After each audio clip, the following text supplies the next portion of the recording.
안녕하십니까. 오늘은 교재 30페이지 쪽에 하겠습니다.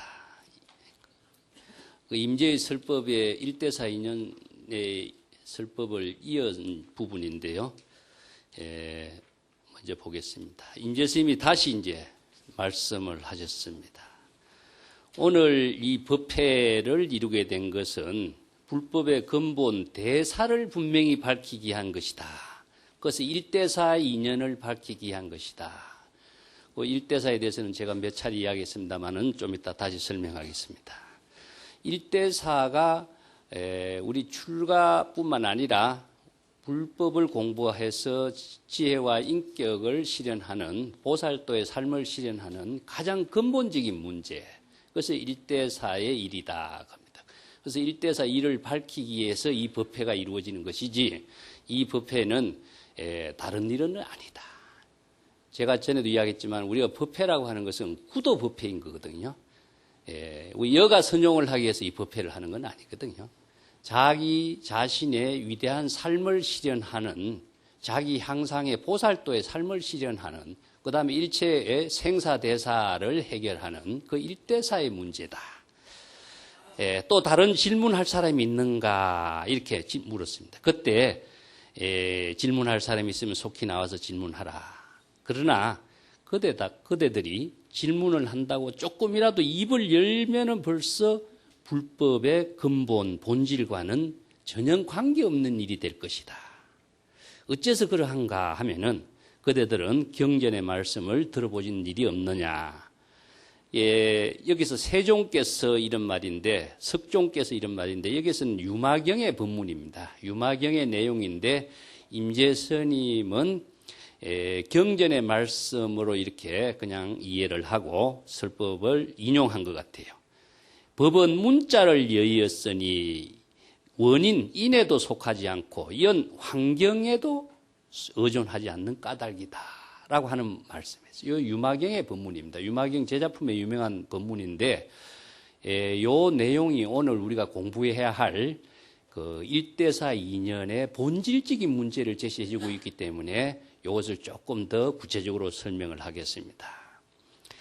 법이라고 하는 것이 여기서 무엇이냐? 1대4 인연을 해결하는 가장 근본적인 문제가 이 법을 체득하고 법을 깨달아서 법을 쓸 수 있는 능력을 부족했을 때에 1대4 인연을 해결하고 생사대사를 해결하고 자기 본분사의 삶을 실행할 수 있는 능력을 부족하게 되는 것이기 때문인데 이 법이라고 하는 것이 여기에서는 불법의 근본적인 핵심의 정신을 이야기하고 있어요. 왜 입을 열면은 근본, 불법의 근본의 가르침의 정신과는 어긋나게 된다 이런 말인데 입을 열면 왜 어긋나게 되느냐 하는 문제가 인과 연을 초월한 경지가 바로 법의 세계, 깨달음의 경지이기 때문에 이런 이야기를 하고 있거든요. 조금 이따 설명을 다시 드리겠습니다. 그대들이 이러한 불법에 대한 철저한 확신을 체득하지 못했기 때문에 오늘 여러 가지 쓸데없이 갈등을 일으키고 있다. 이 갈등이라고 하는 것은 칡넝쿨이 서로 얽히는 것을 갈등이라고 하는데 어느 문자나 사고, 생각, 번뇌, 망념의 일을 자기 마음대로 생각하면서 근본의 문제와는 전혀 관계없이 자꾸 그 생각을 다르게 하다 보니까 그것이 생각과 생각이 서로 얽혀서 불법의 근본 정신과는 전혀 관계없는 쪽으로서 갈등을 얽어매고 있다. 원래 갈등이라는 것은 말이 너무 지나치게 많이 함으로 해서 말의 어떤 언어의 인플레이션과 같은 현상을 말하고 있습니다. 그렇기 때문에 법은 언어 문자를 여의고 인과 연을 여의고 또 순응경에서는 이것을 법은 인연과 자연의 모든 세계까지도 초월됐다라고 이야기하고 있습니다. 그래서 순응경의 이야기도 좀 이따 다시 설명드리겠지만은 순응경은 유마경에서 주장하고 있는 반야사상의 이 핵심을 한층 더 발전시켜 갖고 열애장 사상, 반야사상, 불성사상을 새롭게 종합해 갖고 조사선 불교의 새로운 실천 철학의 사상적인 토대를 마련해서 이런 법문을 새롭게 정립해 주고 있습니다.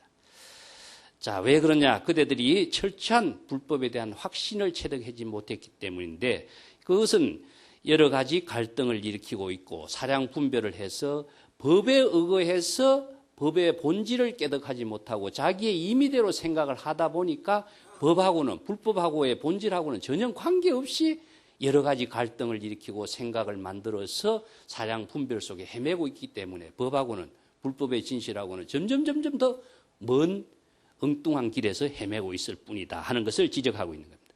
그래서 임재가 있어서 신불급이라는 말을 자주 씁니다. 신불급. 이것이 임재의 독창적인 하나의 언어라고 할 수 있는데 신불급이란 말을 씁니다. 그래서 이 신의 문제가 불교에서는 깨달음 그 자체도 신이에요.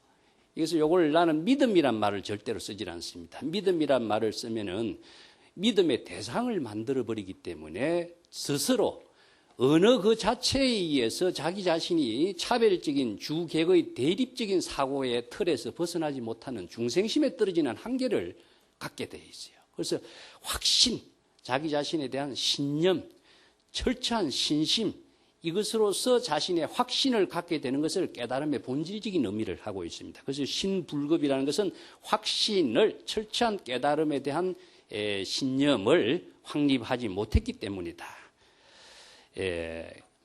그것은 오늘 왕상시라고 하는 그 지역 절도사와 함께 여러 관료들에게 폐를 끼치는 일이다. 쓸데없는 말로서 너무 많이 갈등을 일으키다 보면은 불법의 진실과는 점점 더 어긋난 일을 하다 보니까 또 오히려 구도적인 법회가 언어의 유의에 빠져서 본질을 상실해 버리는 그런 오류를 범할 수가 있게 될 수가 있다. 그렇기 때문에 진여자성인 지혜를 자각하는 불성을 한층 더 몽매하게 만들어 버릴 수가 있을 것이니 나도 그런 점을 염려스러워하기 때문에 나도 이 정도 이야기하고 물러나야 되겠다.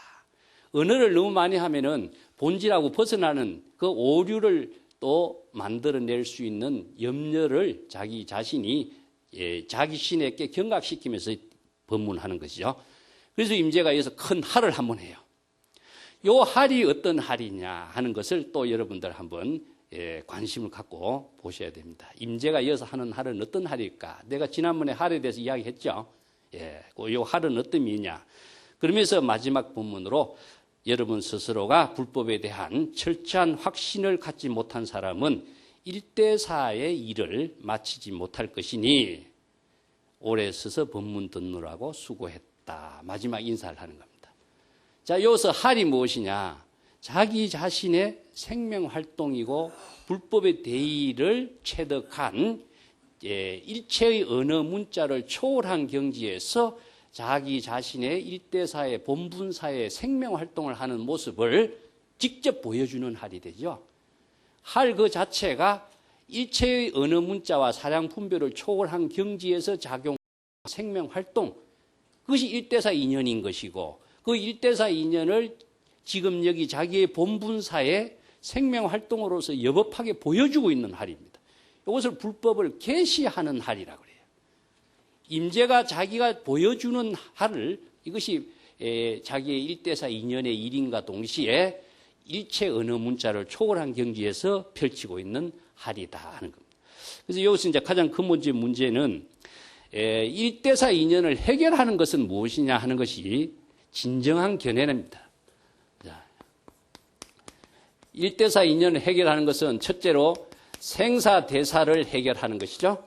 생사해탈을 하는 일인가 동시에 일대사 인연을 해결하는 것이 지혜의 안목을 구족하기 때문에 지혜의 안목이 무엇이냐 하면 인제는 진정견해라고 이야기합니다. 뒤에 자주 나옵니다. 이제 진정한 견해, 진정한 불법에 대한 안목을 구족하는 것인데 이 안목을 구족함으로 해서 지금 여기 자신이 시절 인연에 따른 여법한 자기의 본분사를 실행할 수 있죠. 여법한. 이것이 바로 일대사 인연의 능력을 부족한 것을 말이죠. 그래서 생사대사만 해결했다 하고 시절 인연에 따른 진정한 안목을 가지고 자기 본분사의 생명활동을 중생구제의 생명활동 아니면은 보살도의 생명활동 이것이 정지됐다면 어떻게 되냐? 그럼 일대사 인연 해결하는 의미가 뭐냐 이거죠.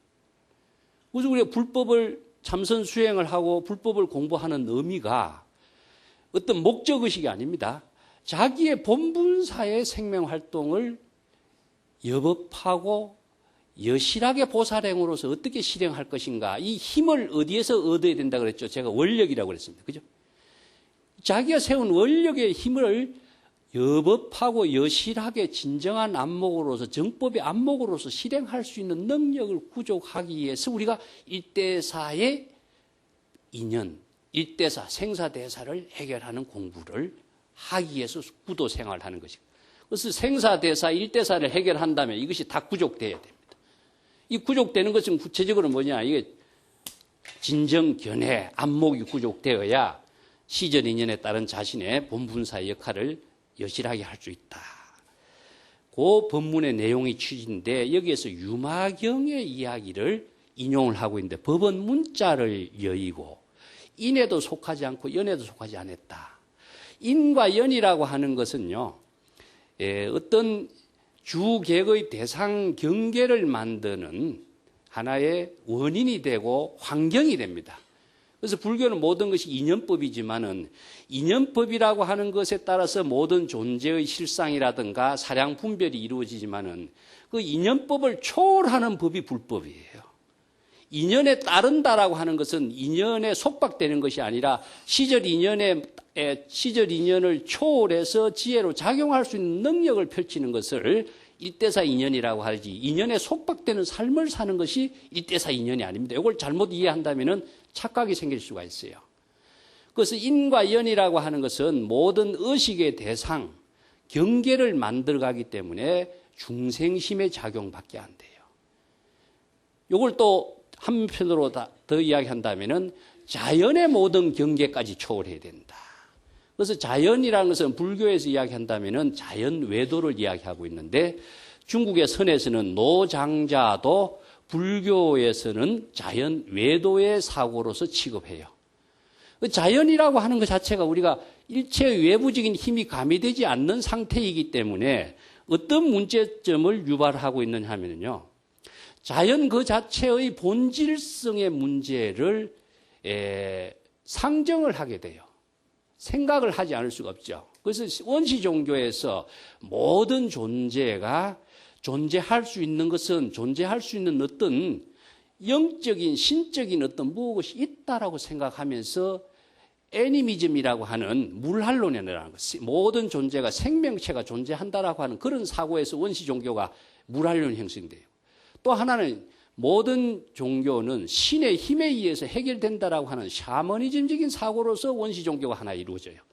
그래서 영적인 존재와 신의 어떤 힘에 의해서 모든 것을 해결하려고 하는 샤머니즘적인 사고가 오늘날 불교 이외의 모든 종교가 그걸 그대로 도용하고 쓰고 있어요.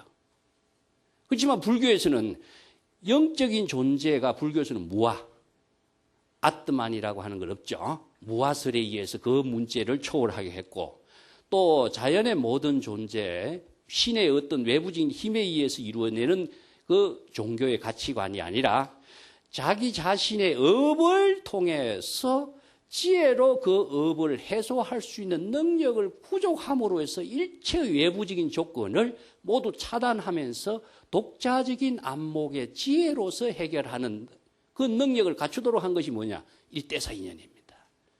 그래서 자연이라는 외부적인 힘에 우리가 의존하게 된다면 어떻게 되냐면은 인간의 노력과 인간이 자체적으로 갖고 있는 지혜 작용의 의미가 없어요. 아무리 노력해도 뭡니까? 의미가 없잖아요. 그런데 실제로 그러냐 하면 그렇지 않고. 그리고 또 하나는 뭐냐 하면은 인간의 노력을 경시해버리는 사고가 생겨요.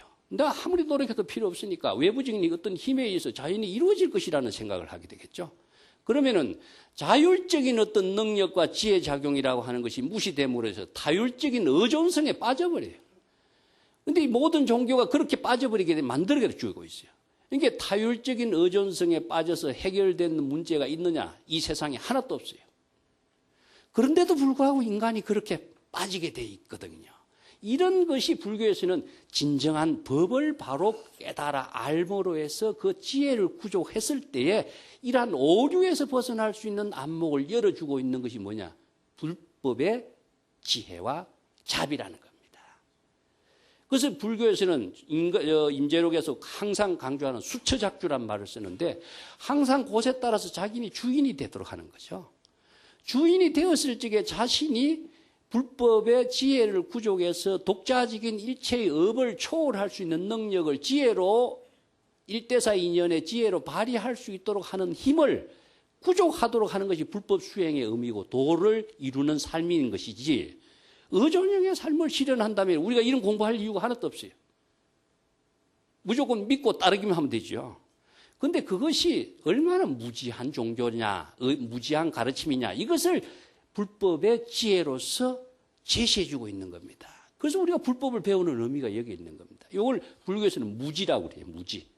무지와 무명이라고 하는 것은 중생이 자체적으로 업만 만들지 자신의 좋은 삶을 만들어갈 수 있는 지혜가 이루어지지 않게 돼 있어요. 그래서 이 지혜를 바로 배우기 위해서는 무엇이냐? 이 법을 배워야 되는데 이 법은 어떠냐? 일체의 어떤 인연이라든가 외부적인 조건이라든가 어떤 환경이라든가 언어 문자라든가 또 어떤 모양이라든가 이름이라든가 형상이라든가 이것을 다 초월해야만이 이 법을 실현할 수 있는 능력이 나온다. 이걸 제시하고 있어요. 요거 1대4 인연의 불법의 본질인데 이것을 다르게 비유를 해볼게요. 이 법의 문제를 이해하는 데 난 도움이 되기 위해서 물을 가지고 이야기해 보겠습니다. 물이 흘러가는 것을 다른 말로 한다면 법이라고 그래요. 자, 이것을 중국 사람들은 도라고 그랬어요. 그래서 인도에서는 법의 종교가 중국에서는 도의 종교로 전환됐다. 내가 이렇게 이야기했죠. 그래서 법이라고 하는 것은 아주 합리성과 논리 체계를 갖춘 법의 체계를 제시했다면은 중국인들은 도의 종교라고 하는 것은 생활 그 자체의 중심이에요. 우리의 생명 활동 그 자체가 인간의 모든 생명 활동 그 자체가 질서를 가지고 있어요. 그 질서를 어긋나게 된다면 무엇이냐? 혼란이 일어나게 되는 거죠.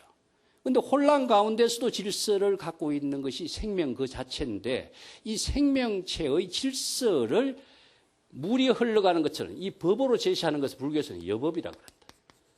자, 예를 들어서 물의 속성은 무엇이냐 하면 이건 불변입니다.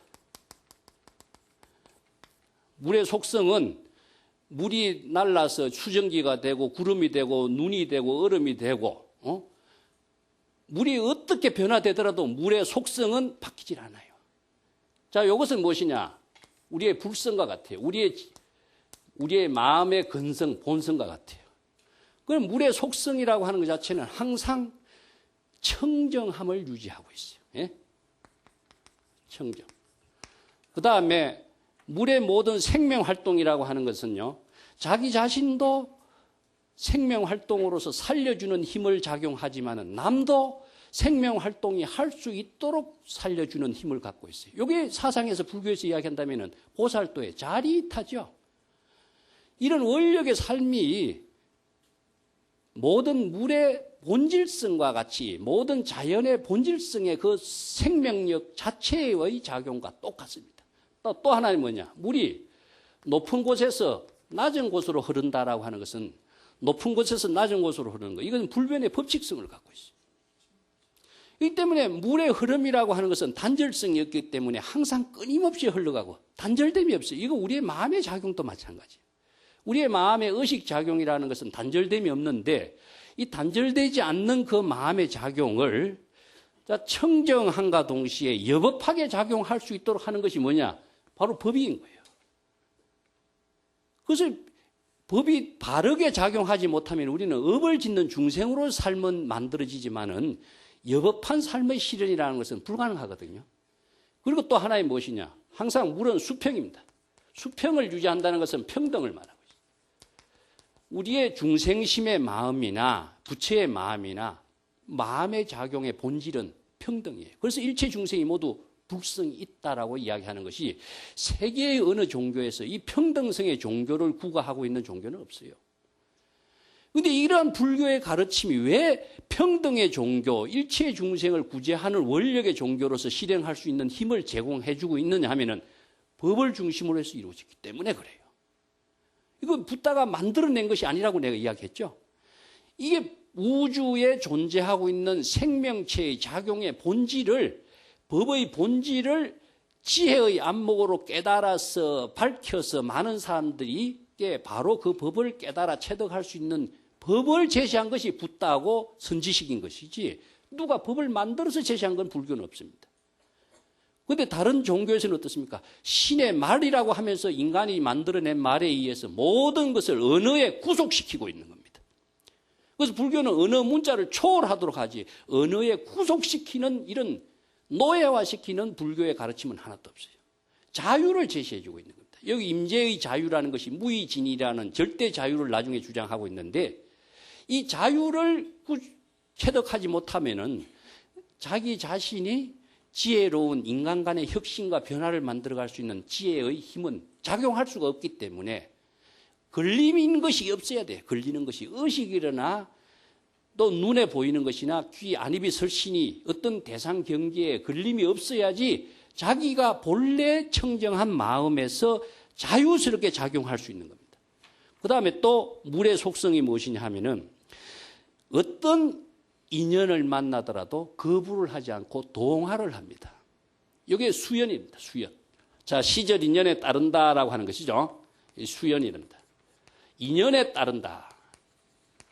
그래서 수연이라는 것은 시간과 공간과 어떤 하나의 환경에 적응하는 능력입니다. 이게 불교의 정신에서는 동사습이라는 보살도 정신이에요.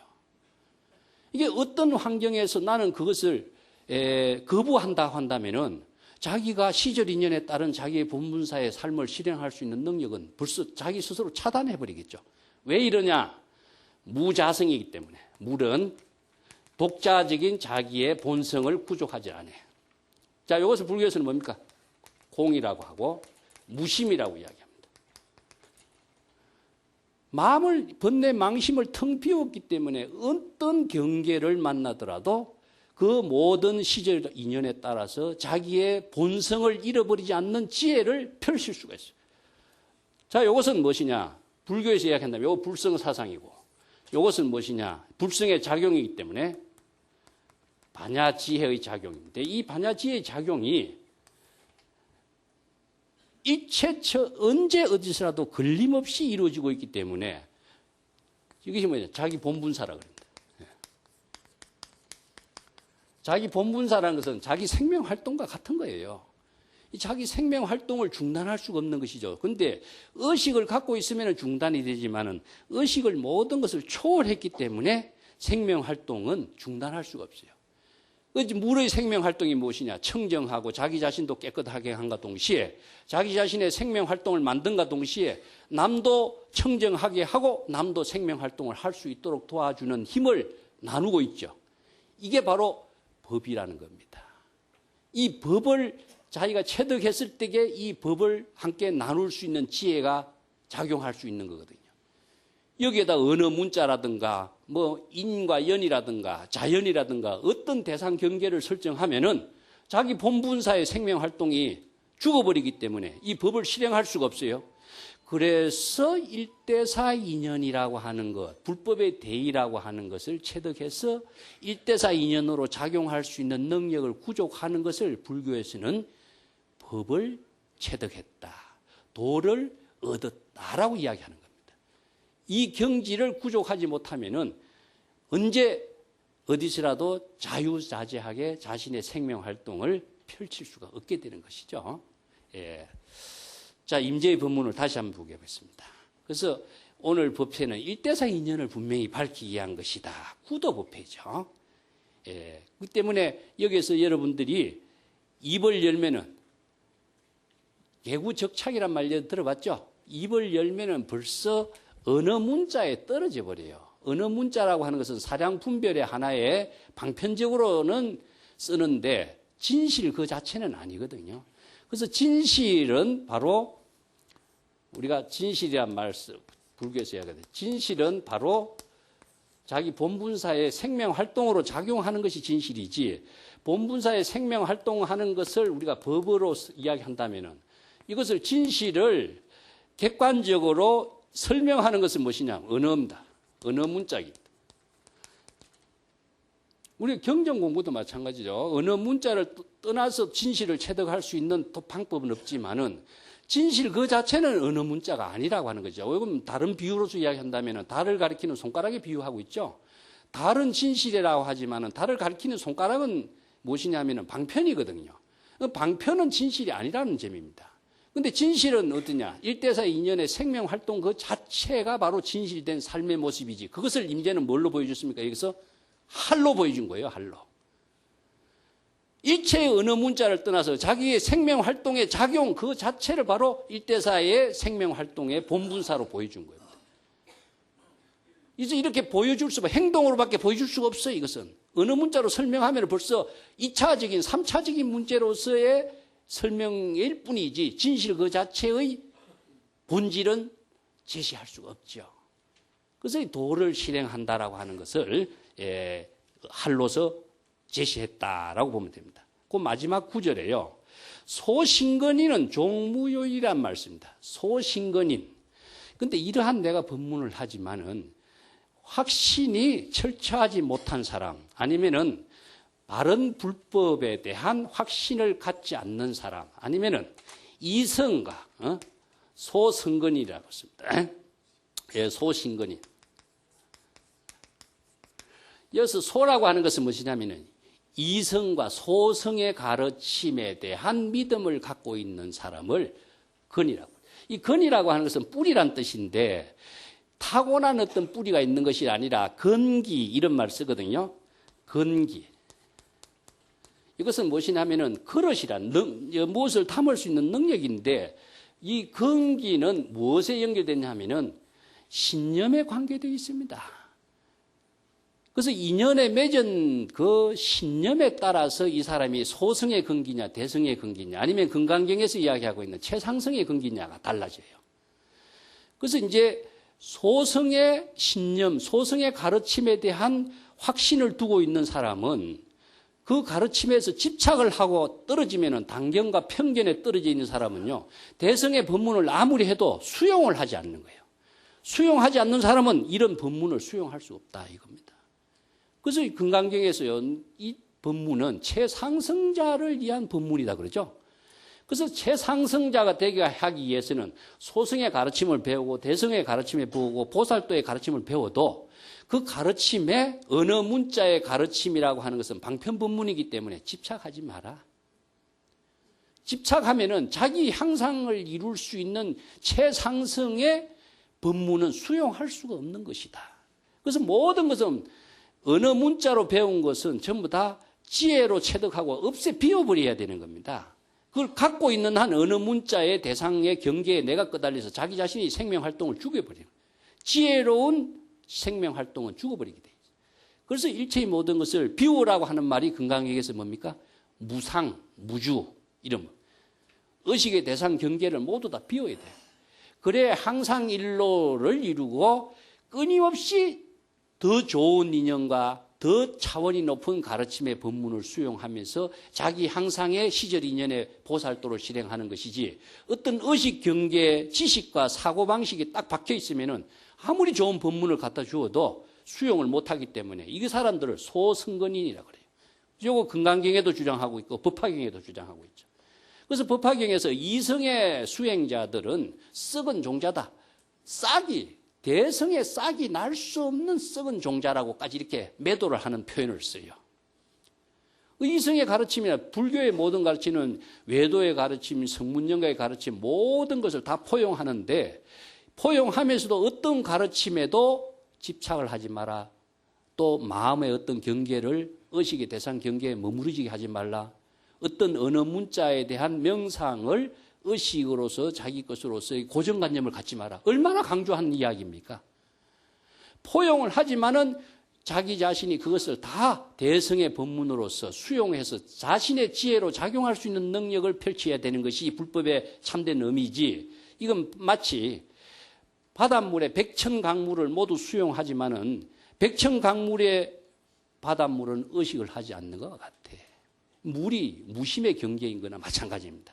그런 경지에서 도를 실행하는 능력을 일대사 인연의 지혜를 구족하는 것이다 라고 이야기해요. 맨 마지막에는 구릿진중이란 말 씁니다. 이 선어록에 이제 자주 등장하는 말인데 임재록에서 여기 처음 나왔죠. 구릿진중, 오래 서서 내 법문을 듣느라고 수고들 했다. 이런 인사말입니다. 진중이라는 것은 몸 조심하라 이런 인사말인데 여기서 구립이라고 하는 말은 원래 그 선언에서 법문을 할 적에요. 선지식이 법문할 적에는 중국의 선언에서는 법당을 모시고 불전을 모시지 않았습니다. 그래서 그 당시의 법당이라고 하는 것은 살아있는 선지식이 불법을 바로 펼치는 곳이기 때문에 선지식의 법문을 경청하고 법문을 통해서 자신의 불법의 지혜를 구족하는 그 구도법회이기 때문에 법상에 이렇게 선지식이 앉아 있으면은 기러기 형태로 나란히 이렇게 대중이 서서 듣습니다. 앉아서 듣는 법이 없어요. 구도법회는. 그래서 전부 다 서서 듣는데 선지식을 얼굴을 맞이하고 이렇게 선 것이 아니라 귀만을 선지식을 향해서 서 있는 거예요. 이렇게 서로서로 마주 보겠죠. 그래서 귀만을 선지식의 법문을 들었도록 하고 이렇게 차수한다. 이런 자세. 차수해서. 그래서 오래 서서 내 법문을 듣느라고 수고들 했다. 이런 말, 마지막 인사말로. 그래서 하는 겁니다. 구도법회라고 하는 것 자체는 앉아서 듣는 법회가 아니라는 점이죠. 자, 한 단 더 넘어가겠습니다. 교재 34페이지에 보면은 대비천수안이라고 하는 부분이 있습니다. 천수천안 관세음보살이 여러분 많이 우리가 천수경 하면서 외우죠? 요 이야기인데 눈이 천개, 손이 천개, 천수천안 관세음보살의 바른 눈은 어떤 것이냐 하는 것도 이제 문답으로서 안목 있는 대화를 하고 있는 거죠. 어느 날 임재스님이 하북부 관청에 갔습니다. 그때 부주 왕상시라는 사람이 법문을 청해서 스님 법상에 올랐습니다. 그때 마곡스님이라는 사람이 나와서 질문을 했어요. 대자대비하신 천수천안 관세음보살은 어떤 눈이 바른 눈입니까? 눈이 천개, 손이 천개인데 그 가운데 어떤 눈이 바른 눈이냐, 정안이냐 이것을 질문을 하고 있어요. 그때 임재스님이 대자대비하신 천수천안은 어떤 것이 바로 정안인가? 질문한 사람에게 되돌리는 거죠. 자, 자네는 그 질문을 왜 했느냐? 알고 질문했느냐? 나를 시험하기 위해서 질문했느냐? 자네가 바르게 알고 질문했는가 안 했는가를 임재는 다시 한번 점검을 하는 거예요. 이건 뭐냐 하면은 안목 없는 사람이 쓸데없는 질문하는 것은 구도법회에 무의미하죠. 그래서 네가 진정으로 그 알고 질문을 했는가 하는 것을 재확인하기 위해서 이런 질문을 대던지는 질문을 하는 겁니다.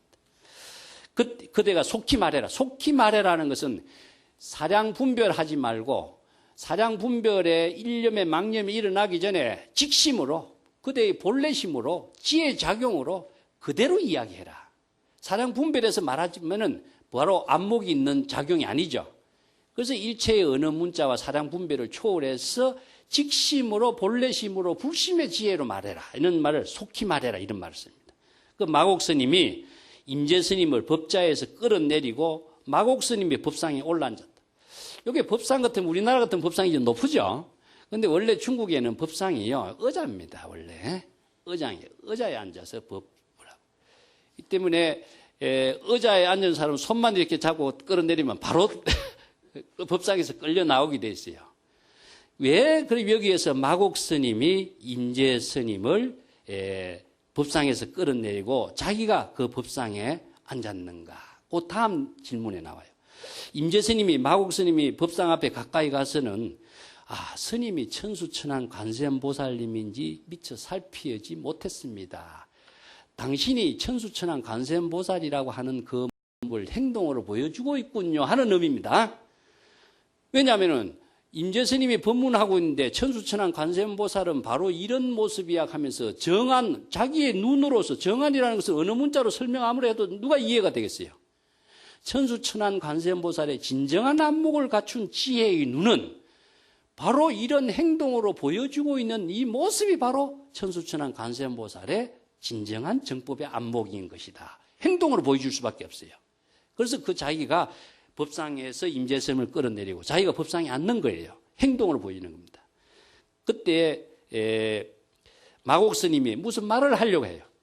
무슨 변명을 해요. 임재스님이 당신이 진짜 훌륭한 천수천왕 관세음보살인 줄 몰랐다. 예전엔 미처 생각지도 못했다. 이 말을 가지고 낚싯밥을 던진 거예요. 진정한 안목을 갖춘 사람이 자기가 안목을 갖춘 행동을 천수천왕 관세음보살로 제시했는가. 이것을 사실은 임재 스님이 다시 한번 시험하는 질문을 던졌는데 마곡 스님이 그때 무슨 말을 하려고 이렇게 머뭇머뭇거린 겁니다. 이게 이의라고 하는데 머뭇머뭇하는 것이 무엇이냐 하면은 벌써 여기에서 본질 천수천왕 관세음보살의 지혜 작용과는 벌써 어긋나 버려요. 그 의심적차란 말씀입니다. 이게 선에서는 그 선문답을 할 적에 이제 언어적인 표현을 쓰는데 자주 나올 거니까 한번 쓰겠습니다. 의심적차, 동념적계 같이 씁니다. 요 선어에서 자주 쓰는 말인데 마음으로 무엇을 하려고 머뭇머뭇거린다 하는 것은요 지혜 작용이 벌써 죽어버려요. 중생심으로서 사량 분별의 사고가 나타나는 모습을 이렇게 이게 뭐 어긋나냐? 불심과는 어긋납니다. 불심의 지혜 작용과는 어긋나기 때문에 벌써 중생심이 되죠. 이건 중생심이 되버려요. 중생심에 떨어진다면 무엇이냐? 천수천왕 관세음보살의 지혜 작용은 아니죠. 그때에 임재스님이 다시 마곡스님을 붙잡아서 끌어내려. 그런 안목을 갖고 있는 것은 천수천왕 관세음보살의 안목이 아닐세. 이게 머뭇머뭇거리는 이 작용, 중생심의 작용을 찰나에 임재는 바로 법자에서 끌어내리고 행동으로서 보여주는 겁니다. 이것은 직접 언어와 행동을 함께하는 선문답이죠. 그래서 그대가 관세음보살인 줄 알았더니 뭐야? 머뭇머뭇거리는 모습은 벌써 관세음보살의 안목이 아니지 않느냐. 그러면서 바로 끌어내려 버리는 거죠. 이것을 이제 행동으로 직접 보여주고 있는 법문입니다. 그래서 마곡 스님이 곧 밖으로 이제 바깥으로 나갔죠. 이게 법당 밖으로 나갔다 한다면은요, 이제 더 이상 이런 논이 무의미하다. 법당이라고 하는 것은 깨달음의 장소인가 동시에 지혜를 나누는 곳인데 더 이상 이제 우리들의 선문답이라고 하는 것은 더 이상 더 논의할 필요가 없다 하는 것이죠. 그래서 이제 법당 밖을 나갔죠. 그래서 임재심도 그때 법자에서 내려왔다. 마곡 스님이 여기서 마곡 보철선사라고 마조의 제자라고 이렇게 보는 사람도 있지만 연대적으로는 무리가 있기 때문에 마곡 보철선사는 아닌 걸로 봐야 됩니다. 마곡 보철선사의 법문을 받은 사람이 우리 성주산 산문을 펼쳤던 문염국사라고 신라시대에 우리나라 구산 선문 가운데 최고의 선문을 펼쳤던 선성이 있었어요. 그런데 그분이라고 보기는 연대적으로 좀 맞지 않고 그것도 임재의 시대에 마곡산에서 활약했던 어떤 한 선성이 아니었을까. 이 선성들은 이름 없는 선성이 무궁무진하게 많습니다.